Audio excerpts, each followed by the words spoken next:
Mga kapuso, 5 ka mga estudyante sa Cayos National High School sa Dumangas, Iloilo, ginaaligar nga ginposes. Ini ang gintutukan ni Kim Salinas.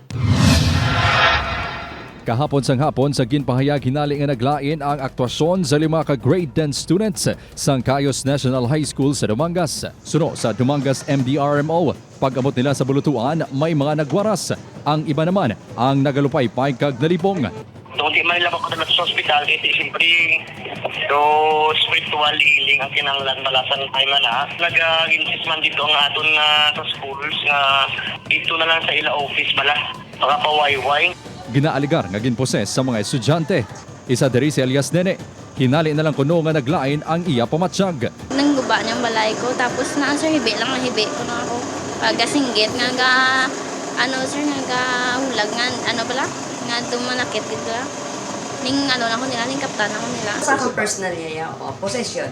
Kagang isa man diri nga natabo because nga siya mo nagawalay siya and then may sa amo na to nga time no mga balik ako na sa amo to nga time prehan ko siya sang prayer of deliverance sabi nga ginapagwa mo ng evil spirit. Pagpati ni Elias Nene nga natabo ang insidente sang gintapasang kaoy sa gilid sang ilahulot kasihan. Sunod sa principal, 2021 pa sang gintapasang nasabit nga kahoy bangod dalagko na ang sanga kag dako ang risgo sa seguridad sa mga estudyante. Personally, daw hindi ko sinay makat because ang puno sa Talisay dugay na siya gitapas. Mahasang sa naman. More than sometime pa sa pandemic.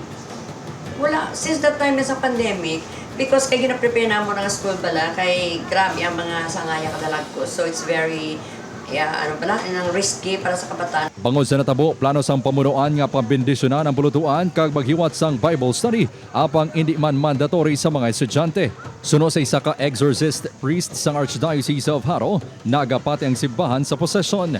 Usually, ang mga kabataan, amo ang matasig tayo nga naging victim sa mga amo ini nga mga espiritu. Bangod kay, di sila ang pinaka-vulnerable nga ara, dira kag malapit sa sinang lugar. Mahibo nga maposes suno kay Reverend Father Filia ang isa ka tawo kung nangin bukas santo sa malain nga espiritu. Abiso sang simbahan sa publiko nga mangin mapinangamuyon sa tanan nga tion.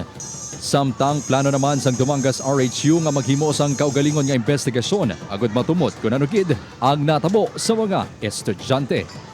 Upod kay Robel Porquia, Kim Salinas, 1 Western Visayas.